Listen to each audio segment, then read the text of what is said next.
Goto udah kecil porsinya, yes. Jadi sebenarnya Goto ini semakin dia terkoreksi, jadi kan market cap-nya semakin kecil, jadi bobotnya ke indeks juga semakin kecil. Tapi balik lagi ya, kalau kita ngomongin asing itu saya rasa juga udah di Goto ya, ya udahlah, forget it for now gitu kan untuk sekarang. Balik lagi yang ditungguin adalah sebenarnya yang kita mau tahu big caps lainnya seperti apa nih. Apakah bisa mendapatkan inflow atau enggak? Sebenarnya kan lebih penting di situ teman-teman. Kayak kita ngomongin di misalnya big banks, perbankan ini masih menarik apa enggak sih? Karena ya mungkin ya yang orang-orang pengen tahu itu. Sebentar ya, kita coba lihat dulu dari IHSG-nya nih. Sebenarnya kalau kita ngomongin IHSG, ya IHSG-nya sendiri ini kan, ini kalau teman-teman lihat ya, waktu itu kan ada gap nih di sini. Ini akhirnya gapnya kan sudah ketutup, terus akhirnya dia agak terkoreksi, ya. Setelah gapnya ketutup, dia belum berhasil rebound teman-teman. Tapi dia ini ada area support dekat-dekat ini ya. Ini adalah area supportnya, jadi teman-teman bisa perhatiin ini. Sebenarnya untuk IHSG sendiri, nih, 6.600 itu adalah supportnya ya. Nah, di 6.600 ini sebenarnya teman-teman perlu perhatikan apakah IHSG ini mampu bertahan apa enggak.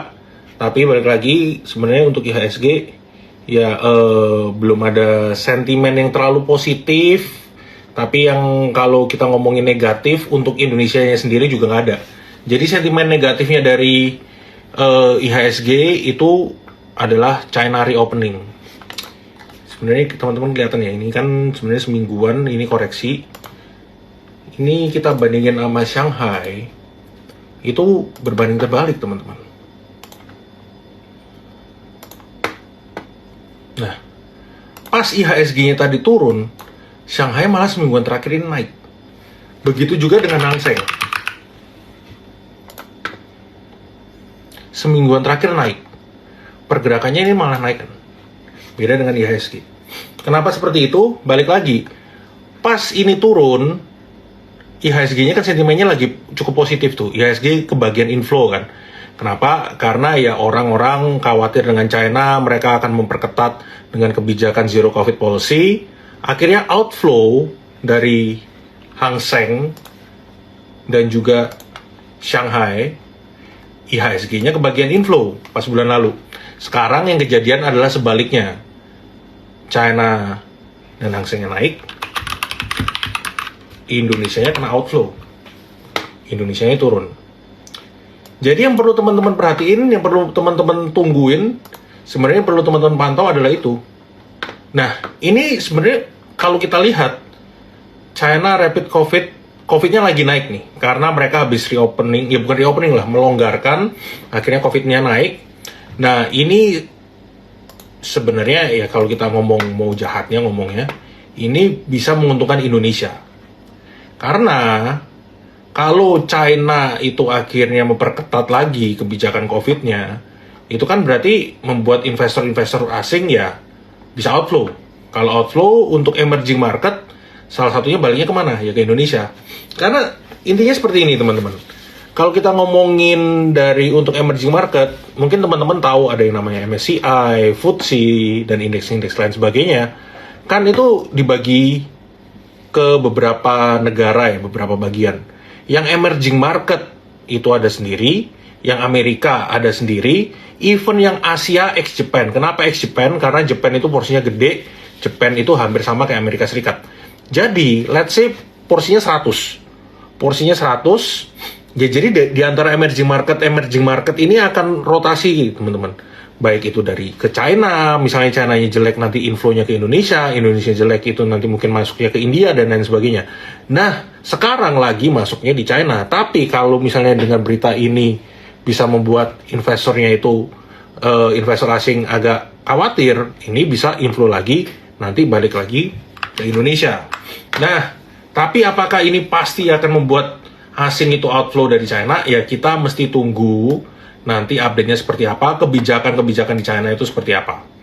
Tapi balik lagi teman-teman, sebenarnya kalau kita ngomongin pelonggaran COVID di China, memang jangka pendeknya itu negatif untuk Indonesia.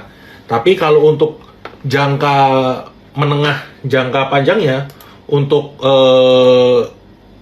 Indonesia sebenarnya ya positif. Kenapa positif? Karena Indonesia ini ekspor kan paling banyak itu ke China, teman-teman. Ya, Indonesia ekspor salah satu paling banyak untuk di Asia itu ke China, sekitar 20-an% dari ekspornya Indonesia. Ini untuk data 2021 ya, sekarang mungkin bisa lebih, itu ke China. Nah, jadi dengan China mulai reopen, itu sebenarnya menguntungkan untuk Indonesia. Menguntungkannya di saham-saham apa, sektor apa, ya metal-metalan, itu masih sangat menarik. Kalau kita ngomongin China reopening, terus kayak Inco, MDKA, itu juga sebenarnya menarik tuh. Kalau kita ngomongin sentimennya dari China reopening. Indeksnya mungkin akan agak turun dulu, tapi saham-saham permetalan ini pasti yang akan diuntungkan pertama kalau China reopen. Jadi teman-teman boleh pantau nih. Untuk bulan ini menurut saya dan bulan depan lah, kan China reopening pelonggarannya ini pasti kan akan pelan-pelan. Sentimennya apa aja yang menarik, ya metal-metalan kayak MDKA ini kan sebenarnya masih menarik. Kalau teman-teman perhatiin dia pergerakannya juga kan ini kan masih ada area sideways itu di sini ya. Jadi sentimennya sebenarnya untuk MDKA ini masih menarik teman-teman. Kita ngomongin MDKA, kita ngomongin Inco, terus Inco juga masih oke. Terus kalau kita ngomongin sebentar, kita ngomongin harga nikel, ini kan juga lagi agak rebound ya. Jadi sebenarnya ini juga cukup menarik nih. Tadi saya baru ngelihat harga nikel itu rebound. Jadi kalau nikel rebound, ya Indonesia salah satu yang diuntungin lah. Coal gimana? Oke, kalau untuk coal tesis kita masih sama ya. Jadi coal ini teman-teman nggak usah terlalu agresif lagi, karena ya kita ngelihat ya sentimennya ini untuk winter China dan winternya di Eropa, tapi habis itu ya apa gitu kan? Habis itu udah nggak ada lagi. Kalau kita lihat harga coal sekarang, harga coal Newcastle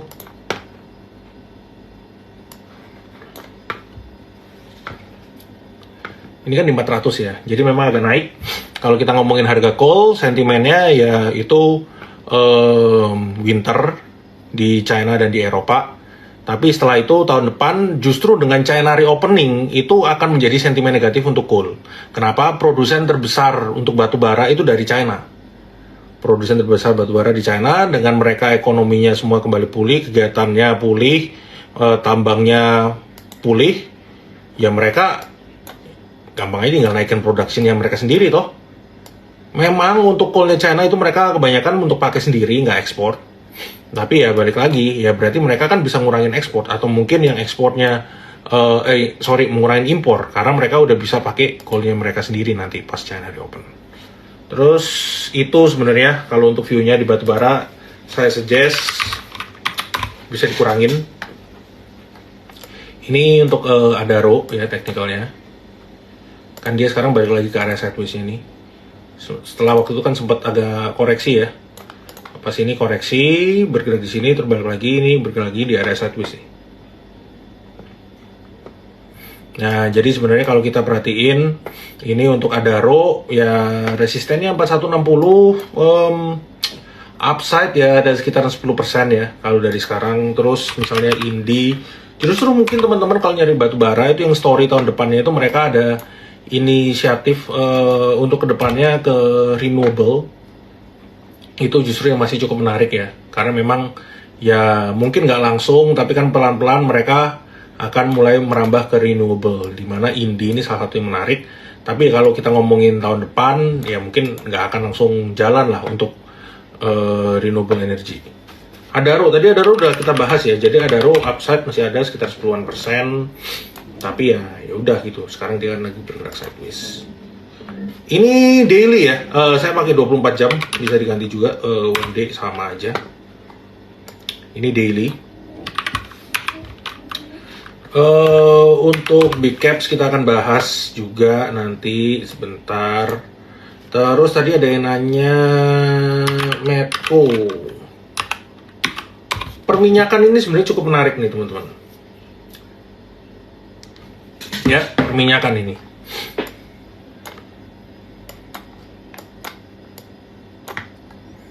Nih, kenapa saya bilang cukup menarik? Ini teman-teman bisa lihat ya. Medco ini sekarang kan balik lagi bergeraknya ini kan di atas MA-nya nih, ya. Ini MA20, dia bergerak naik, ya ini agak koreksi lagi terus bergerak naik lagi. Sekarang akhirnya dia udah bergerak lagi naik di atas MA20-nya. Sebenarnya kalau teman-teman perhatiin, ini kan dia ya bergeraknya ranging-ranging di sini. Nah, di dekat-dekat 995, 1055 ini justru menurut saya entry point. Nah, tadi kan dia memang gap up ya. Opennya gap, jadi dekat 1055 teman-teman kalau mau itu bisa antri untuk Medco. Ya, sebenarnya itu yang cukup menarik untuk entry point-nya. Justru menurut saya satu lagi sangat menarik itu Pegas. Pegas, teman-teman boleh ingat ini, boleh catat. Dia tiap kali bergerak di dekat 1765 1800 itu rebound. Dekat-dekat 1765 1800 itu rebound. Kemarin koreksi 2 hari sebelumnya, ini berarti pas hari Kamis, dia juga koreksi. Low-nya di 1800. Beberapa hari sebelumnya juga sama. Dekat-dekat 1765 1800. Dividen interim Adaro belum ada beritanya, nanti kita cek lagi. Jadi sebenarnya di area-area ini ya teman-teman, 1765 1800 itu entry aja untuk Pegas. Ya memang mungkin upside nggak banyak, tapi kalau teman-teman liatin dekat-dekat sini entry, ya udah bisa gunakan area ini untuk area rangingnya ini untuk tradingnya. Jadi sebenarnya menarik loh, 1800 1905 ya. Itu untuk Pegas. Terus selain Pegas, tadi ada yang nanya apa, Medco. Satu lagi sebenarnya menarik ini, Akra teman-teman. Nah, Akra ini mirip dengan Pegas kalau teman-teman perhatiin ya. Supportnya di 1310 1360. Dekat-dekat area ini teman-teman entry aja. Ini bisa gunain sebagai area entry sama seperti Pegas tadi. Ini menarik. Upside-nya ya kurang lebih sama lah sama Pegas tadi kayak ya. Ini sekitar 8 sampai 12%. Ya mungkin agak sini agak susah. Ya mungkin dekat-dekat sini lah, 8 sampai 10%. Jadi sebenarnya ini masih oke. Akra, Medco, Pegas. Kenapa oil and gas ini sebenarnya menurut saya lebih menarik juga ya. Kita ngelihatnya untuk tahun depan oil and gas ini juga lebih menarik nih teman-teman dibandingkan dengan batu bara. Karena kalau kita ngomongin batu bara satu, dengan sentimennya China reopening, itu mereka bisa naikin produksi batu bara mereka, jadi mereka nggak usah impor terlalu banyak dari Indonesia. Itu satu hal. Terus kalau kita ngomongin oil and gas ini kan dengan pas COVID kemarin semuanya cut production. Berarti ini kan banyak kilang minyak ya kan yang udah ditutup, dan untuk ngebalikin, untuk naikin production lagi itu kan nggak segampang kayak oke, udah kita mulai nambang lagi nih. Ini lebih sulit nih teman-teman ya. Jadi kalau misalnya kilang minyak yang udah ditutup, sumurnya udah ditutup, mau melakukan itu lagi, mereka kan harus ngebor lagi itu butuh duit lagi. Dan mau sekarang mau butuh duit lagi, butuh pendanaan lagi, suku bunga lagi tinggi, untuk funding dan lain-lain sebagainya, itu cost-nya lebih mahal, itu satu hal. Dan satu lagi, kalau mereka misalnya naikin production, ngebor lagi, belum tentu 1-2 tahun lagi demand-nya itu atau harga minyaknya akan setinggi sekarang, ya kan? Jadi banyak yang argue, ya udahlah, even kayak OPEC mereka juga nggak melakukan apapun. Mereka nggak nge-cut production, mereka nggak naikin production, mereka berdiam.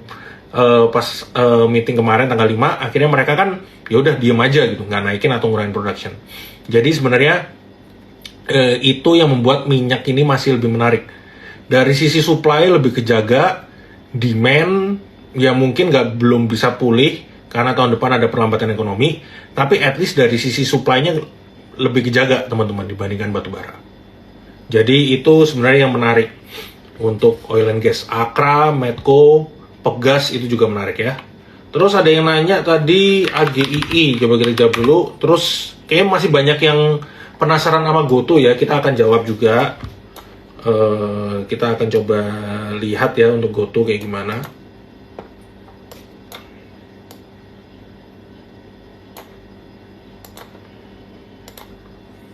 Ini sebenarnya kalau untuk AGII ya support-supportnya di sini ya.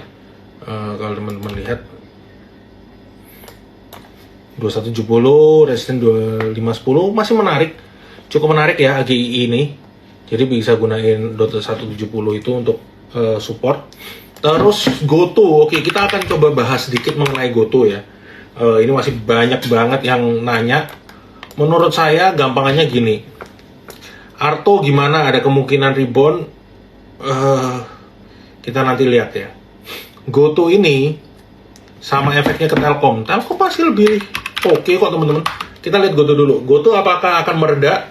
Menurut saya mungkin kita harus ngeliatin. Jadi gampangnya gini, teman-teman liatin aja di harga negonya. Kalau beberapa hari yang lalu itu kan masih lebih tinggi nih.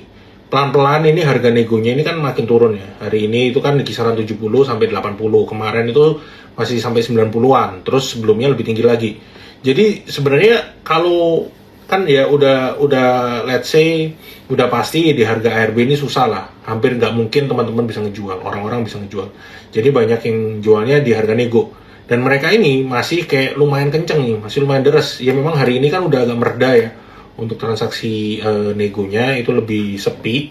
Jadi menurut saya tunggu mungkin 2-3 hari lagi kita lihat gimana transaksi negonya. Semakin kecil ya kan, itu mungkin ya bisa menjadi ada tanda-tanda kalau nanti ya selling pressure-nya agak mereda. Tapi menurut saya kalau teman-teman yang mau masuk, yang mau spekulasi nggak usah dulu, stay away aja dulu dari GoTo. Kenapa? Ya ngapain kita nangkep pisau jatuh teman-teman?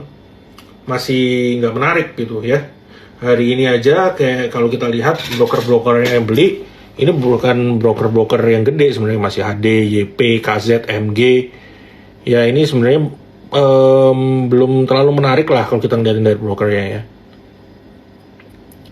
Ini kan CS juga gede semingguan karena kan ada transaksi negosiasi ya.